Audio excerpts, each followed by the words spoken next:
الحمد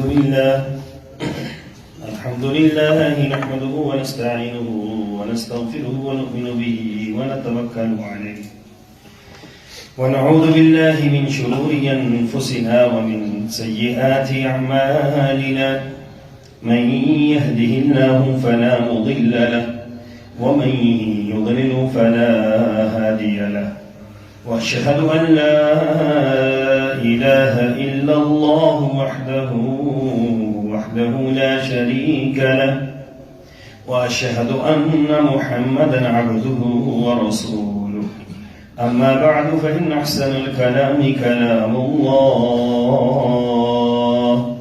وأحسن الهدي هدي محمد صلى الله عليه وسلم وشر الأمور محدثاتها وكل محدثة بدعة وكل بدعة ضلالة وكل ضلالة في النار.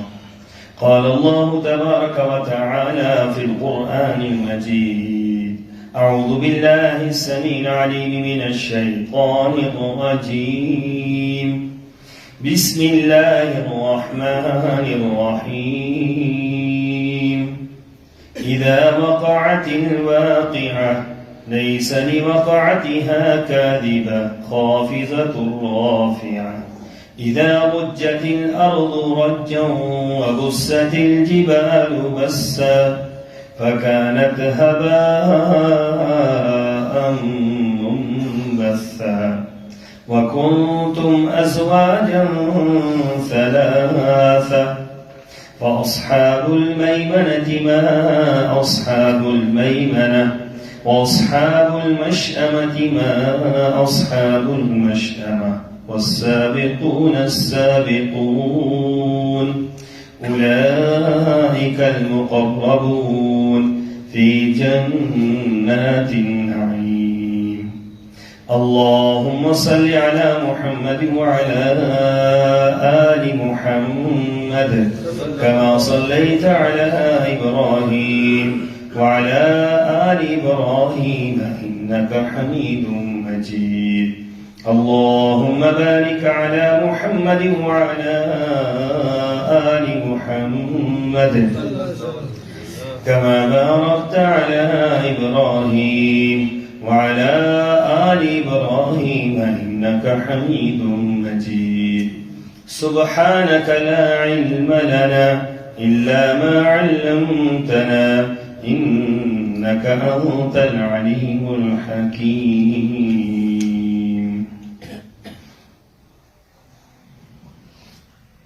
جب واقع ہونے والی قیامت واقع ہو کر رہے گی تو اس کے وقوع کو کوئی جھٹلانے والا نہ ہوگا.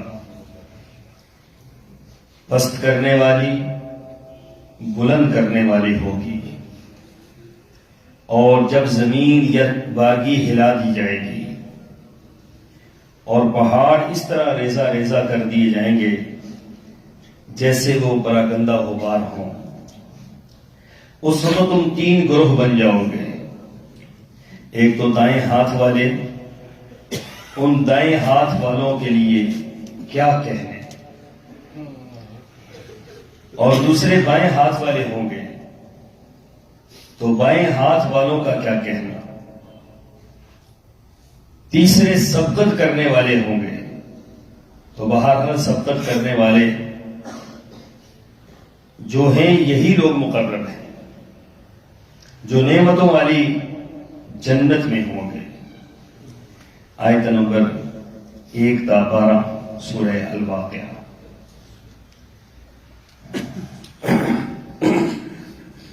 معزز سامعین گرامی، جس اللہ نے یہ کائنات بنائی ہے اور اس کائنات کے اندر اللہ نے ہزاروں لاکھوں اپنی قدرتوں کے نمونے رکھے ہیں. بڑی بڑی طاقتور مخلوقات اور بڑی بڑی خوبصورت مخلوقات اللہ نے ترتیب دی ہیں، پیدا کی ہیں. دیکھنے والے سوچنے والے یہی سمجھتے ہیں کہ یہ پہاڑ ہمیشہ رہیں گے، یہ آسمان ہمیشہ رہے گا، یہ زمین ہمیشہ رہے گی، یہ رنگینیاں ہمیشہ رہیں گی، لیکن اللہ تعالیٰ نے اپنے قرآن پاک میں سب سے زیادہ جس چیز کا ذکر کیا ہے وہ قیامت کا ذکر ہے۔ اور انسان کو یہ باور کروانا ہے کہ جو کچھ ہے یہ سب کچھ ختم ہو جائے گا، اور جو شخص یہ عقیدہ رکھتا ہے کہ یہ سب کچھ ختم ہو جائے گا اور اگلا جہاں بھی ایک جہاں ہے اور وہی ابدی جہاں ہے اور وہی خوبصورت جہاں ہے اور وہی ہمارا مقصود جہاں ہے، تو پھر انسان کے لیے اعمال کرنے بہت آسان ہو جاتے ہیں۔ وہ عمل یہاں کے لیے نہیں کرتا، عمل وہاں کے لیے کرتا ہے۔ حدیث کے الفاظ کیا ہیں کہ الکیس من دان نفسہ وعمل لما بعد الموت۔ عقل مند انسان کون ہے؟ دانا کون ہے؟ دانا عقل مند وہ ہے کہ جو مرنے کے بعد کے لیے عمل کرتا ہے۔ لوگ تو زندگی کے لیے عمل کرتے ہیں نا، سب کچھ زندگی کے لیے کیا جاتا ہے، مکان ہے، کاروبار ہے، جائیداد ہے، دولت ہے، عہدے ہیں، جو بھی کچھ ہے یہ دنیا کے لیے۔ لیکن فرمایا عقل مند انسان وہ ہے وعمل لما بعد الموت، جو عمل اس لیے کرتا ہے تاکہ اسے مرنے کے بعد کام آئے۔ تو اس لیے جو بعد والی زندگی ہے پہلی زندگی سے بہت بہتر ہے۔ بل تؤثرون الحیات الدنیا والآخرۃ خیر وابقیٰ، کہ تم دنیا کی زندگی پر ہی ریچھ رہے ہو، دنیا کی زندگی پر تم مر مٹ رہے ہو، حالانکہ دنیا کی زندگی کی آخرت کے مقابلے میں کوئی حیثیت نہیں۔ والآخرۃ خیر وابقیٰ، آخرت کی زندگی دنیا کی زندگی سے بہتر بھی ہے اور باقی رہنے والی بھی ہے۔ اصل چیز تو باقی رہنے کے مسئلہ ہے۔ جو کچھ ہم دنیا میں بنا رہے ہیں یہ باقی نہیں رہے گا۔ کل من علیہا فان ویبقیٰ وجہ ربک ذو الجلال والاکرام، فرمایا کہ جو کچھ ہے دنیا کے اندر فنا ہو جائے گا، جو ہے وہ فنا ہوگا، اور باقی کون رہے گا؟ جو پہلے سے باقی ہے وہی باقی رہے گا ہمیشہ ہمیشہ۔ وہ کون ہے؟ وہ اللہ کی ذات ہے۔ وَيَبْقَى وَجْهُكَ ذُو الْجَلَالِ وَالْإِكْرَامِ، فرمایا کہ اللہ کا چہرہ باقی رہے گا، اللہ کی ذات باقی رہے گی، باقی کچھ بھی باقی نہیں رہے گا۔ اس لیے یہ دنیا اختتام کی طرف جا رہی ہے، اور اس کی اختتامی علامات ظاہر ہو چکی ہیں، کہ جو میں نے عرض کیا تھا پہلے خطبے میں کہ علامات قیامت جب ہم کہتے ہیں تو وہ 3 حصوں میں تقسیم ہوتی ہے۔ پہلی وہ جو وقوع پذیر ہو چکی ہیں، دوسری وہ جو ہو رہی ہیں، اور تیسری وہ جو آخر میں ہوں گی اور وہ پے در پے ہوں گی۔ وہ 10 علامات قیامت ہیں۔ اب جو علامات قیامت ہمارے ماحول میں موجود ہیں، ہمیں اس سے دیکھ کر عبرت حاصل کرنی ہے، اور اسے دیکھ کر ہم نے آخرت کی تیاری کرنی ہے۔ مومن جب علامات قیامت دیکھتا ہے، مومن جب علامات قیامت محسوس کرتا ہے تو مومن اللہ کی طرف رجوع کرتا ہے، اپنی آخرت کو یاد کرتا ہے اور اپنی آخرت کی تیاری کرتا ہے کہ قیامت تو واقع ہونے کو ہے۔ اب قیامت واقع ہو گئی اور ہمارے پاس اگر کچھ بھی نہ ہوا تو پھر ہمارا بنے گا کیا؟ اس رب کے سامنے ہم کیا پیش کریں گے کہ جس رب نے ہمیں دنیا میں زندگی دی، مستعار زندگی دی، اور اس زندگی میں اللہ نے انعامات کی، ہمارے اوپر بارش کی، اس زندگی میں ہمیں ڈرانے والے بھی آئے، اس زندگی میں ہمیں آخرت کے یقین دلانے والے بھی آئے، اس زندگی میں ہمیں دنیا کی کمزوریاں دکھانے والے بھی آئے، اس زندگی میں اللہ سے ملانے والے بھی آئے، تو اس سے ہم نے کیا حاصل کیا؟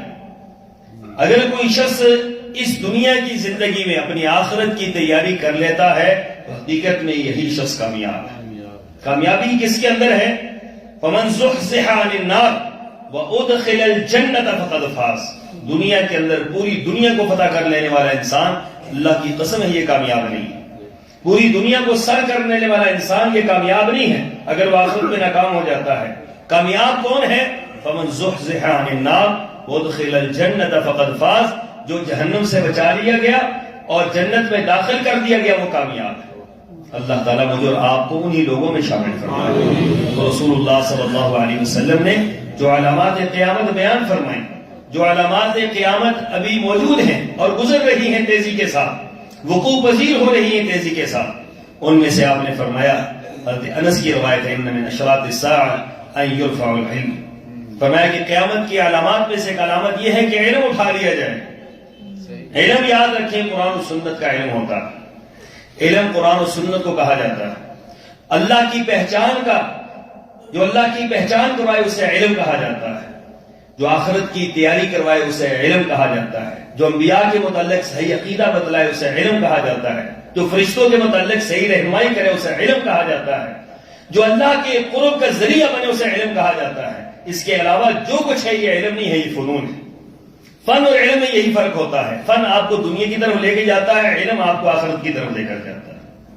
اگر دو جملوں میں آپ کو یہ بات سمجھاؤں تو دو جملوں کی بات یہی ہے کہ علم وہ ہے جو انسان کو اللہ سے ملاتا ہے، اور فن وہ ہے جو انسان کو دنیا کا طریقہ سکھلاتا ہے، دنیا کے اندر رہن سہنے کا ڈھنگ سکھلاتا ہے۔ اچھا، اگر فن نہ بھی ہو تو گزارا ہو سکتا ہے، علم نہ ہو تو گزارا نہیں ہو سکتا۔ اللہ کی پہچان ہی نہیں ہے تو پھر کیسے گزارا ہوگا؟ مجھے یہ بتلائیے۔ تو جانوروں والی زندگی ہوگی نا۔ اگر ایک بندہ دنیا کے اندر موجود ہے اور اسے اللہ کا علم نہیں ہے، اللہ کے بارے میں اس کا نظریہ ٹھیک نہیں ہے، رسول اللہ صلی اللہ علیہ وسلم کے بارے میں یا انبیاء کے بارے میں اس کا نظریہ ٹھیک نہیں ہے، آخرت کے بارے میں نظریہ ٹھیک نہیں ہے، تو یہ تو ناکام اور نامراد ہو گیا، یہ تو تباہ و برباد ہو گیا۔ اگر اللہ کے متعلق کسی انسان کا علم درست ہے تو سمجھ لیں کہ یہ کامیاب ہو گیا، اگر جس کے پاس دنیا کچھ بھی نہ ہو۔ صحابہ کرام کے پاس کتنی دنیا تھی، صحابہ کرام کے پاس کتنی دنیا تھی، وہ تو دنیا تو بالکل نہیں تھی، لیکن آخرت کیسی تھی کہ رسول اللہ صلی اللہ علیہ وسلم فرما رہے ہیں کہ بلال تم چلتے زمین پر ہو، تمہارے پاؤں کی آہٹ اللہ جنت میں مجھے سنا رہا تھا۔ تو اس سے مراد یہ ہے کہ آخرت کی پہچان تھی نا، علم ان کے پاس موجود تھا، اور علم کی انتہا یہ تھی کہ خبیب بن عدی کو جب یہ کہا جا رہا ہے 1000 بندہ آپ کے قتل پر اکٹھا ہے، اور دنیا کا واحد یہ قتل ہوا ہے جسے اتنے لوگ قتل کرنے پر اکٹھے تھے، اتنا مظلومانہ قتل دنیا کے اندر کوئی نہیں تھا جو خبیب بن عدی کا تھا، اور ان کو قتل کرتے ہوئے یہ کہا جا رہا ہے کہ بتلاؤ اگر تمہاری جگہ یہاں محمد صلی اللہ علیہ وسلم کو اس طریقے سے ہم قتل کریں تو کیا خیال ہے؟ تو فرماتے ہیں کہ تم نے بہت بڑا جملہ کہہ دیا، یہ بہت بڑی بات تم نے کہہ دی، میرا خیال تو یہ ہے کہ میرا انگ انگ کاٹ دیا جائے، میرا رواں رواں جدا کر دیا جائے، میرے جسم کا ایک ایک حصہ تن سے الگ کر دیا جائے، مجھے منظور ہے۔ محمد صلی اللہ علیہ وسلم کے پاؤں میں کانٹا بھی چبھے یہ مجھے منظور نہیں۔ اس کو علم کہا گیا ہے۔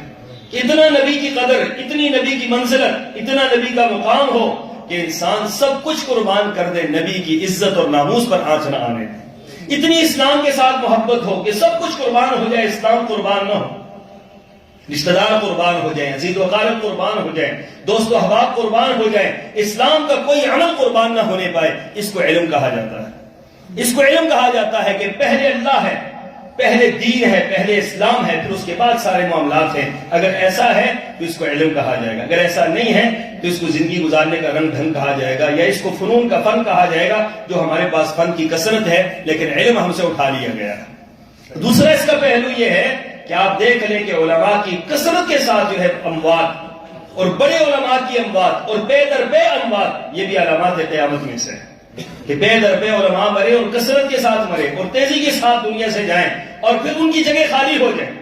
یاد رکھیے گا کہ جو عالم دین جا رہا ہے وہ اپنی سیٹ خالی کر کے جا رہا ہے، اس کے بعد میں ایسا عالم دین پیدا نہیں ہو رہا۔ ہم جس بات کو محسوس کر رہے ہیں وہ یہی ہے کہ پیچھے جو ہے یہ ہمارے جیسے جو ہے رہ جائیں گے جن کو کچھ بھی پلے نہیں ہے، جو سبق یاد کرتے آ کے سنا دیتے ہیں، بس اتنی سی بات ہے، باقی ہمارے آنے کے بعد جو ہمارے بعد جو آئیں گے ان کا پتہ نہیں کیا حال ہے۔ تو یہ رسول اللہ صلی اللہ علیہ وسلم نے فرمایا کہ علم اٹھا لیا جائے گا۔ پھر فرمایا کہ یکثر الجہل، جہالت عام ہوگی۔ جہالت کسے کہتے ہیں؟ جہالت اسے کہتے ہیں کہ کوئی کسی کی قدر و منزلت، خیال، حقوق، فرائض، اس سے لوگ غافل ہو جائیں۔ آج جتنے لوگ اس چیز سے غافل ہیں کبھی بھی غافل نہیں رہے۔ آج پڑوسی کا کوئی احساس نہیں کرتا، آج بھائی کا کوئی احساس نہیں کرتا، آج عزیز و اقارب، دوست و احباب کا کوئی احساس نہیں کرتا۔ آج نفسا نفسی کا عالم ہے، اسی کو تو جہالت کہتے ہیں۔ اور جہالت کیسے کہتے ہیں؟ کہ ہر بندہ اپنی دوڑ میں لگا ہوا ہے، ہر بندہ اپنے آپ کو جو ہے سنوار رہا ہے، اپنے آپ کو۔ پہلے یہ ہوتا تھا کہ ایک لقمہ ہوتا تھا 10 بندے کھاتے تھے، اب 10 لقمے ایک ہی بندہ کھا رہا ہے۔ اسی کو جہالت کہتے ہیں۔ جہالت اور کسے کہتے ہیں؟ جہالت اس چیز کا نام نہیں ہے کہ آپ کو پڑھنا لکھنا نہ آئے، یہ تو فن ہے، کسی کو آتا ہے کسی کو نہیں آتا۔ دنیا کے اندر سب سے عظیم ترین انسان جس نے ساری دنیا کی سب سے زیادہ اصلاح کی، ان کی فضیلت اور منقبت یہ تھی کہ وہ امی تھے، نہ پڑھنا جانتے تھے نہ لکھنا جانتے تھے۔ یہ عیب نہیں ہے، یاد رکھیں، یہ عیب نہیں ہے کہ کسی کو پڑھنا نہیں آتا، کسی کو لکھنا نہیں آتا۔ آج اس جنریشن آئے لوگ کہتے ہیں کہ یہ ان پڑھ ہے، یہ آپ کی کیٹیگریاں ہیں، یہ آپ کی سوچ اور فکر ہے، یہ آپ کی سوچ اور فکر ہو سکتی ہے، یہ آپ کی تربیت ہو سکتی ہے کہ آپ کسی کو زبان کسی کے نہ آنے کو آپ یہ سمجھتے ہو کہ اس کے پاس علم نہیں ہے۔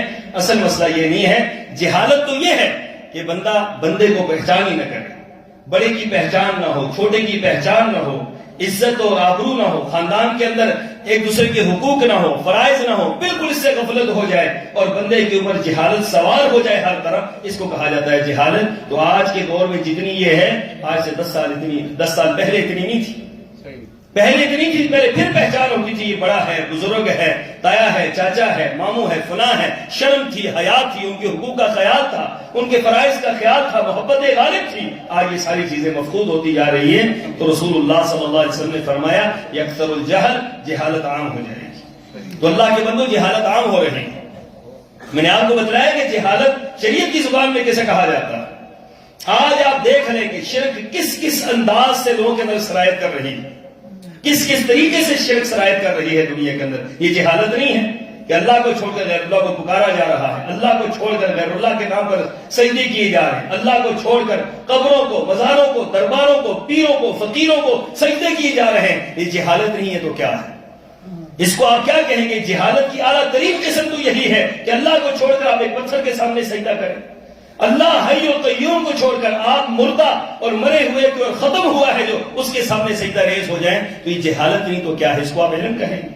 پھر رسول اللہ صلی اللہ علیہ وسلم کا راستہ چھوڑ کر بدعات کا راستہ اختیار کیا جائے، ایسا راستہ اختیار کیا جائے جو اللہ کے رسول صلی اللہ علیہ وسلم نے نہیں بتلایا، جس پر آپ نہیں چلے ہیں، جو آپ کی حدیث سے ثابت نہیں ہے، آپ کی زندگی سے ثابت نہیں ہے، اس عمل کو بندہ اختیار کر لے تو یہ جہالت ہی تو ہے اور کیا ہے۔ اب دیکھ لیں قبر کے اوپر جب طواف ہو رہا ہے اور وہ طواف بھی اسلامی مملکت کے اندر ہو رہا ہے، تو آپ اس کو علم کہیں گے یا جہالت کہیں گے؟ یہ جہالت کی انتہا ہے کہ لوگ مسجدوں کے بجائے لوگ درباروں پر مزاروں پہ جا رہے ہیں، لوگ علماء کے پاس آنے کے بجائے پیروں اور فقیروں کے پاس جا رہے ہیں، لوگ اپنے مسائل کے حل کے لیے علماء کے پاس آنے کے بجائے، مساجد میں آنے کے بجائے لوگ کہاں پر جا رہے ہیں؟ درگاہوں پر اور درباروں پہ لوگ جا رہے ہیں، وہاں استر بھی لٹا رہے ہیں، مال بھی لٹا رہے ہیں اور عقیدہ بھی خراب کر رہے ہیں، سب کچھ ہو رہا ہے۔ یہ جہالت ہی ہے اور یہ جہالت کی انتہا ہے۔ اس لیے رسول اللہ صلی اللہ علیہ وسلم نے فرمایا کہ جہالت عام ہو جائے گی، کثرت کے ساتھ جہالت ہوگی۔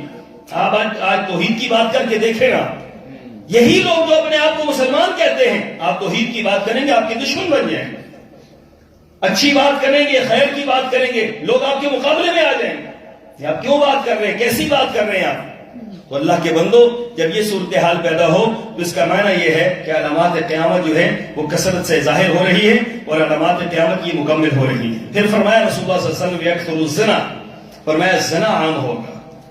یاد رکھیں یہ ایسا پہلو ہے کہ جس کو کوئی لمبی چوڑی تشریح کے ساتھ مجھے بتانے کی ضرورت نہیں ہے کہ کل تک کیا تھا اور آج کیا ہے۔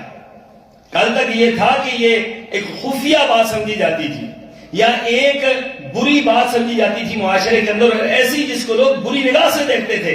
آج یہ قانونی طور پر جائز ہو رہا ہے، قانونی طور پر پوری دنیا کے اوپر بدکاری کو۔ لیکن جب ہم بات کرتے ہیں علامات قیامت کی، کسی خاص جگہ کی بات نہیں کرتے کہ پاکستان کے اندر ہو رہا ہے، ایسا نہیں۔ یہ پوری دنیا کا منظر آپ دیکھیں کہ پوری دنیا کے اوپر کیا ہو رہا ہے۔ زنا کو ایک قانونی حیثیت دی جا رہی ہے، بدکاری کو قانونی حیثیت دی جا رہی ہے۔ جب بدکاری کو قانونی حیثیت دے دی جائے اور بدکار کو جب قانونی تحفظ دے دیا جائے تو اسی کو کہتے ہیں کثرت زنا۔ پھر زنا کو کون سی چیز روک سکتی ہے؟ بدکاری کو کون سی چیز روک سکتی ہے؟ بدکاری کو مذہب روکتا ہے یا قانون روکتا ہے؟ قانون وہ بھی اس کے ساتھ مل جائے اور مذہب کا نام و نشان نہ ہو تو مجھے بتلائیے کہ زنا عام ہوگا یا نہیں ہوگا، برائی عام ہوگی یا نہیں ہوگی؟ ہر جگہ پر یہ عام ہوگی۔ اور آج یورپ کا حال آپ دیکھ لیں، یورپ کو آپ چھوڑ دیں، بہت دور کی بات ہے، آپ اپنے ملک کے اندر دیکھ لیں۔ مجھے ایک پولیس افسر نے یہ بتلایا جو یہاں واقعہ کی ڈیوٹی پر تھا، اس نے کہا شاہ صاحب آپ کیا کہتے ہیں کہ یہاں کچھ نہیں ہے، آپ کی نگاہوں سے اوجھل ہے، یہ حسن ابدال سے لے کر ٹیکسلا تک سینکڑوں مقامات ایسے ہیں جو بدکاری کے اڈے ہیں باقاعدہ طور پر، تو آپ یہ کہتے ہیں کہ یہاں پر نہیں ہے، آپ ہم سے پوچھیں یہاں پر کیا کچھ ہے۔ تو بات یہ ہے کہ یہ جو کچھ ہو رہا ہے یہ قیامت کی علامات میں سے ہے۔ یہ قیامت کی علامات ہے کہ کثرت سے بدکاری عام ہو جائے، بدکاریوں کا رواج بڑھ جائے، بدکاریوں کے اڈے کھل جائے، بدکاریوں کے لیے لائسنس مل جائے۔ وہ یہ علامات قیامت نہیں ہے تو اور کیا ہے کہ بدکاری کا لائسنس مل جائے کہ آپ بدکاری کر سکتے ہیں۔ بدکار کو آپ نہیں کہہ سکتے کہ تم بدکاری کیوں کر رہے ہو، برے کو آپ نہیں روک سکتے کہ آپ برائی کیوں کر رہے ہو۔ جو شخص میدان عمل کے اندر ہے، جو شخص گناہ کی دلدل میں ہے، اس کو آپ نہیں روک سکتے کہ آپ کیوں کر رہے ہو۔ کیوں؟ قانونی طور پر تحفظ حاصل ہے۔ قانون انہیں کہے گا، اور قانون کسی کو کیا کہتا ہے؟ قانون تو اندھا گنگا اور بہرا ہوتا ہے۔ اس کو وہ جگہ نظر آتی ہے جو اس کے من پسند ہو، وہ جگہ نظر نہیں آتی جو اس کی من پسند نہ ہو۔ تو اس معاشرے کے اندر بدکاری عام ہو جائے اور بدکاروں کو کھلی چھٹی دے دی جائے اور ان کو لائسنس فراہم کر دیے جائیں اور ان کا پھر تحفظ کیا جائے، ان کی بدکاری کا اور ان کے تمام معاملات کا، تو سمجھ لو کہ علامات قیامت پوری ہو چکی ہیں۔ یہ علامتیں پوری ہو چکی ہیں۔ اس پر میں زیادہ گفتگو اس لیے نہیں کر سکتا کہ یہ ایسا موضوع ہے کہ جس پر جتنی گفتگو کی جائے وہ کم ہے۔ تو رسول اللہ صلی اللہ علیہ وسلم نے فرمایا کہ بدکاری عام ہو جائے گی، اور بدکاری عام ہو جانا، کثرت سے بدکاری کا عام ہو جانا علامات قیامت میں سے۔ پھر فرمایا وَيَكْثُرُ الشُّرْبُ، فرمایا کہ شراب عام ہو جائے گی۔ شراب، ایک دو باتیں ہیں شراب کے متعلق، ایک شراب کا عام ہو جانا اور ایک شراب کو اس انداز سے پینا کہ شراب کو حلال کر کے پینا۔ یہ دونوں پہلو آج عام ہیں، یاد رکھیں۔ ایک شراب عام ہو چکی ہے، کثرت کے ساتھ شراب پی جاتی ہے۔ دنیا کے اندر آج سب سے زیادہ جس کو پیا جاتا ہے وہ پانی نہیں ہے، وہ شراب ہے۔ امریکہ کے اندر یا یورپ کے اندر یا جو بھی دنیا کے ممالک ہیں، آپ اگر ان کی ہسٹری نکال کر دیکھیں، معاشرہ اسلامی ممالک کے، اللہ تعالیٰ نے اسلامی ممالک کو ابھی تھوڑا سا محفوظ رکھا ہے، محفوظ نہیں ہے اس طرح جس طرح مکمل محفوظ ہونے چاہیے، لیکن ابھی تھوڑا سا اس میں ابھی وہ پہلو باقی ہے۔ لیکن یہ ہے کہ آج یورپ کے اندر وہ لوگ پانی کم پیتے ہیں، شراب زیادہ پیتے ہیں۔ ہفتہ اور اتوار 2 دن ان کا شراب ڈے ہوتا ہے، وہ 2 دن تو دن رات اسی میں ہی رہتے ہیں، اور اس کے علاوہ پورا ہفتہ اسی میں رہتے ہیں، اور قانونی طور پر ان کو تحفظ حاصل ہے۔ یاد رکھے، نہ عیسائیت میں شراب جائز ہے، نہ یہودیت میں جائز ہے، نہ دنیا کے کسی مذہب میں جائز ہے، لیکن آج دیکھ لیں عیسائیت کو ماننے والے، یہودیت کو ماننے والے، ان کے ہاں شراب عام ہے اور شراب کے لائسنس دیے گئے ہیں اور شراب کو کوئی روکنے والا نہیں۔ تو فرمایا کہ کثرت کے ساتھ شراب پی جائے گی۔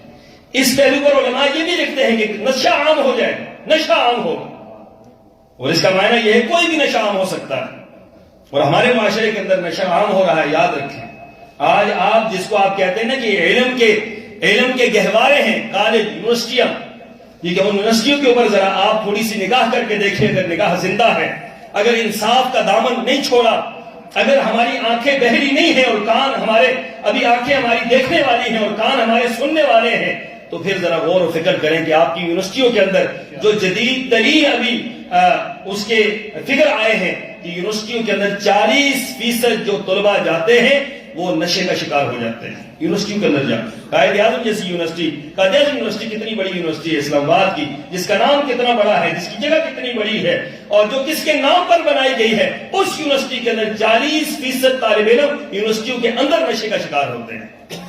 یہ جسے آپ کہتے ہیں نا کہ یہ گہوارے ہیں، اس کے علم کے گہوارے ہیں، جو تربیت کے گہوارے ہیں، تربیت کے گہواروں کے اندر اور تربیت کے مراکز کے اندر اور اساتذہ کی موجودگی میں اور پورے سسٹم کی موجودگی میں اسلامی مملکت کے اندر اور اسلام آباد کے بالکل سر کے اوپر بیٹھ کر اگر یونیورسٹی کا یہ حال ہے تو باقی یونیورسٹیوں کا کیا حال ہوگا؟ مجھے یہ بتلا دیجیے۔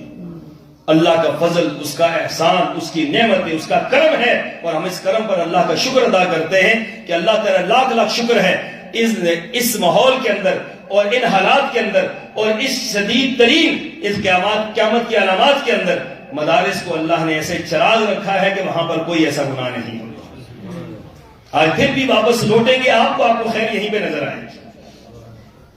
یونیورسٹی کے اندر طلباء کا حال دیکھ لیں، مدارس کے اندر طلباء کا حال دیکھ لیں، اور پھر حکومتوں کا حال دیکھ لیں کہ وہ یونیورسٹیوں کو بند نہیں کر رہے، وہ مدارس کو بند کر رہے ہیں۔ یہ نیکیوں کو پروان نہیں چڑھا رہے، نیکیوں کا گلا گھونٹ رہے ہیں اور برائی کو خود پروان چڑھا رہے ہیں۔ یہ قوموں کی زوال کب شروع ہوتا ہے؟ اس وقت شروع ہوتا ہے کہ جب برائی کو اچھائی بنا کر اور اچھائی کو برائی بنا کر پیش کیا جاتا ہے، جب اچھائی کا گلا گھونٹا جاتا ہے اور برائی کو کھلی چھٹی دے دی جاتی ہے کہ تم پھرو، تو پھر قومیں زوال پذیر ہوتی ہیں، پھر بربادیاں عام ہوتی ہیں، پھر زلزلے کثرت سے آتے ہیں، پھر اللہ کے عذاب کثرت سے آتے ہیں۔ فرمایا اللہ تعالیٰ کے بے در بے عذاب آئیں گے، بے در بے زلزلے آئیں گے، اور کچھ تو ایسے بدبخت ہوں گے جن کے چہرے اللہ دنیا کے اندر بگاڑ دے گا، دنیا کے اندر ان کے چہرے اللہ تعالیٰ خنزیر کے اور بندر کے بنا کر رکھ دے گا۔ یہ رسول اللہ صلی اللہ علیہ وسلم کی حدیث ہے۔ میرے آقا نے یہ پہلی باتیں ساری بتلا دی ہیں، بشیر کو یہ کہہ دی ہیں، علامات قیامت بتلا دی ہیں، یہ کچھ ہو کر رہے گا۔ آپ دیکھ لیں کہ مدارس جو آپ سے کچھ بھی نہیں لیتے، جو کبھی حکومتوں کی گرانٹ پر نہیں چلتے، جو کبھی بھی حکومتوں سے بھیک نہیں مانگتے، جو کبھی بھی علماء کرام کبھی بھی حکومتوں کے در پر نہیں گئے کہ آپ ہمارا نظام چلائیں، اسکول، کالج، یونیورسٹیاں یہ ہمیشہ آپ کی گرانٹ پر چلی ہیں اور آپ کی بھیک پر چلی ہیں۔ مدارس نے کبھی آپ سے کچھ نہیں مانگا، مدارس صرف یہ کہتے ہیں کہ ہمیں اپنی زندگی جینے دو، لیکن ان کا گلا گھونٹ رہے ہیں اور ان کو پروان چڑھا رہے ہیں۔ یہ نظام دیا جا رہا ہے دنیا کے اندر۔ میں آپ کو صرف تحدیث میں نعمت کے طور پر کہہ رہا ہوں، 30 لاکھ طالب علم، 30 لاکھ طلباء مدارس کے اندر پڑھتے ہیں۔ آج تک دنیا کے اندر ایک طالب علم ایسا نہیں آیا کہ جس کے بارے میں کوئی ایسی صورتحال سامنے ہو۔ شیطان تو وہاں پر بھی ہوتا ہے، ایسا مسئلہ نہیں ہے، شیطان تو وہاں پر بھی ہے، وہ فرشتے نہیں ہیں، لیکن اللہ کے فضل سے ان کا نام روشن ہے، ادارے روشن ہیں، مدارس روشن ہیں۔ اور یونیورسٹیوں کا حال آپ دیکھ لیں، یہ فگر ہماری نہیں، یہ سرکاری فگر ہے، یہ سرکاری فگر ہے جو یہاں پر میں آپ کے سامنے رکھ رہا ہوں۔ تو اللہ کے بندو، فرمایا کہ نشہ عام ہو جائے گا، نشہ عام ہوگا اور ایسا عام ہوگا کہ ہر بندہ نشے میں دھت نظر آئے، اور یہ سارے نشے اس میں شامل ہیں، شراب کا بھی ہے، چرس کا بھی ہے، ہیروئن کا بھی ہے، حشیش کا بھی ہے، شیشے کا، جو نشہ آپ شامل کر لیں وہ سارے کے سارے اس میں آتے ہیں۔ رسول اللہ صلی اللہ علیہ وسلم نے فرمایا کہ نشہ عام ہو، ہر شخص جو ہے وہ نشے میں ہوگا، اور ہر شخص جو ہے اس کی دھن میں ہوگا، اور ہر شخص اس کے راستے پر ہوگا، یاد رکھیں۔ تو رسول اللہ صلی اللہ علیہ وسلم کی یہ پیشین گوئی آج ہمارے سامنے نظر آتی ہے۔ پھر میرے آقا نے فرمایا کہ وَيَقِلَّ الرِّجَالِ، مرد کم ہونا شروع ہو جائیں گے، مرد کم ہوں گے، مرد کو افرادی قوت جو ہے مردوں کی کم ہونا شروع ہو جائے گی، یہ علامات قیامت میں سے ہے۔ اور آج دنیا کے اندر یہ فکر الٹ ہو رہی ہے۔ آج دنیا کی جہاں بھی مردم شماری ہوتی ہے، کسی دنیا کے ملک کی مردم شماری اٹھا کر آپ دیکھ رہے، اور اس میں آپ یہ دیکھیں گے مردوں کی تعداد کتنی ہے، عورتوں کی کتنی ہے، تو آپ کو نظر آئے گا کہ مرد کم ہو رہے ہیں، عورتیں بڑھ رہی ہیں۔ پوری دنیا کے اوپر یہ معاملہ ہو رہا ہے، اور رسول اللہ صلی اللہ علیہ وسلم نے فرمایا تھا یہ علامات قیامت میں سے ہے، اور علامات قیامت کی پوری ہو رہی۔ پھر فرمایا وَيَكْثُرُ النِّسَاء، عورتیں زیادہ ہوں گی، عورتیں زیادہ ہوں گی، کثرت سے ہوں گی عورتیں۔ اور پھر بعض روایات کے اندر یہ آتا ہے کہ 40 عورتوں پر یا 50 عورتوں پر ایک مرد کفالت کرے گا، اتنی زیادہ عورتیں ہو جائیں گی اور مرد کم ہو جائیں گے اس کے مقابلے۔ اور یہ اگر آپ نے چیز تھوڑی سی غور و فکر کریں تو آپ کو نظر آئے گا آج کل جو شادیوں میں ان بیلنس نظام ہو رہا ہے نا، کہ بچوں کے رشتے نہیں مل رہے، بچیوں کے رشتے عام ہیں۔ تو یہ ہوا کیا؟ بچے کدھر گئے؟ بچے کدھر گئے؟ بچے بھی ادھر ہی ہے نا، پیدا تو ہو رہے ہیں۔ اللہ تعالیٰ کے نظام میں تو کوئی دخل نہیں ہے نا، اللہ تعالیٰ کے نظام کے تحت ہی پیدا ہو رہے ہیں۔ اس کا معنی یہ ہے کہ قدرت کا جو علامات قیامت کا جو نظام ہے وہ پورا ہو رہا ہے، اور اس میں یہ ہوگا کہ عورتیں کثرت کے ساتھ ہوں گی اور مرد جو ہے وہ کم ہو جائیں گے ان کے مقابلے میں، اور یہ پھر نظام سارے کا سارا الٹ پلٹ ہو جائے گا۔ پھر رسول اللہ صلی اللہ علیہ وسلم آپ نے فرمایا کہ 2 گروہ ایسے ہیں جو میرے بعد آئیں گے اور یہ علامات قیامت میں سے ہوں گے۔ ایک گروہ فرمایا نساء کاسیات عاریات مائلات ممیلات، فرمایا کہ ایسی عورتیں جو لباس پہن کر بھی ننگی ہوں گی، لباس پہنے ہوئے عورتیں ننگی ہوں گی۔ یاد رکھیں ایسے لباس عام ہوں گے کہ جن لباس کو پہن کر نہ پہننا اور پہننا برابر ہوگا، اس لباس کو پہن کر بھی، کہ رسول اللہ صلی اللہ علیہ وسلم فرما رہے ہیں کہ لباس پہنا ہوگا لیکن لباس پہن کر بھی ان کے اندر وہ ساری کی ساری چیزیں ظاہر ہوں گی جو لباس کی وجہ سے ڈھکی ہوئی ہوتی ہے۔ اس بات پر میں زیادہ تبصرہ نہیں کر سکتا کیونکہ یہ بات عام ہے اور لوگ اپنی نگاہوں سے یہ سارے مناظر دیکھتے ہیں، لوگوں کے اندر یہ موجود ہے، یہ کیفیت، یہ حس موجود ہے، اس بات کو محسوس کر سکے کہ یہ علامت قیامت کس طریقے سے پوری ہو رہی ہے۔ آج اس قدر عام ہو رہی ہے چیزیں، بے حیائی عام ہو رہی ہے، فحاشی عام ہو رہی ہے، لباس جو ہے وہ کم ہوتے جا رہے ہیں، مردوں کے لباس پورے، عورتوں کے لباس آدھے، مردوں کے لباس بہتر، عورتوں کے لباس ختم کی طرف۔ اور یورپ کا اگر آپ دیکھیں تو وہاں تو لباس ختم ہی ہو چکے ہیں، اور ہمارے ہاں ہم اس طرف جا رہے ہیں، ابھی ہمارے ہاں اس طرف قدم اٹھائے جا رہے ہیں اور تیزی کے ساتھ اٹھائے جا رہے ہیں۔ رسول اللہ صلی اللہ علیہ وسلم نے فرمایا نا کہ بعض علامات قیامت تیزی کے ساتھ پوری ہوگی، ایک ہوگی اس کے بعد دوسری، تیسری، چوتھی، تو یہ تیزی کے ساتھ جو علامات قیامت ہیں ان میں سے ایک یہ بھی ہے کہ بے حیائی عام ہو رہی ہے، اور بے حیائی کے لیے جو لباس ہے، جو اللہ تعالیٰ نے لباس دیا تھا، لباس کس لیے ہے کہ جسم ڈھکا ہوا ہو، ستر و حجاب ہو۔ اگر یہی لباس آپ کا اگلے کو بھڑکانے کا باعث ہے، اگلے کے جذبات کو اکسانے کا باعث ہے، تو سمجھ لے کہ یہ ننگا ہے، پھر یہ لباس نہیں ہے، پھر یہ لباس پہن کر بھی اور یا نہیں ہے۔ یہ لباس پہن کر بھی فحاشی ہے، یہ لباس پہن کر بھی دعوت گناہ دینی ہے جو آج معاشرے کے اندر عام ہو رہا ہے۔ تو یہ وہ چیزیں ہیں جو رسول اللہ صلی اللہ علیہ وسلم نے بیان فرمائی، اور پھر آپ نے فرمایا کہ ایک گروہ ایسا آئے گا اور قیامت کی علامات میں سے ہے، فرمایا کہ ظالم بادشاہ مسلط ہوگا، جو ظالم بادشاہ لوگوں کو ان کے حقوق نہیں دے گا بلکہ ان کے حقوق تلف کرے گا۔ دیکھیں بادشاہ جو ہوتا ہے، حکمران جو ہوتا ہے، وہ کس لیے ہوتا ہے؟ لوگوں کو ان کے حقوق دے، لوگوں کے لیے آسانیاں پیدا کرے، لوگوں کے لیے بھلائیاں پیدا کرے، لوگوں کے لیے خیر کے اسباب پیدا کرے۔ اگر حکمران ہی ایسا مسلط ہو کہ جو لوگوں کو تباہ اور برباد کر دے، یہ علامات قیامت میں سے ہے۔ دنیا کے اندر جہاں کہیں بھی ایسے حکمران آئے ہیں جنہوں نے عوام الناس کو جو ہے نچوڑنا شروع کر دیا ہے، تو اس کا معنی یہ ہے کہ یہ علامات قیامت میں سے ہے، اور رسول اللہ صلی اللہ علیہ وسلم نے جو فرمایا وہ پورا ہو کر رہے گا۔ اللہ تعالیٰ مجھے آپ کو سمجھنے کی، عمل پیرا ہونے کی توفیق عطا فرمائے۔ وآخر دعوانا ان الحمد للہ۔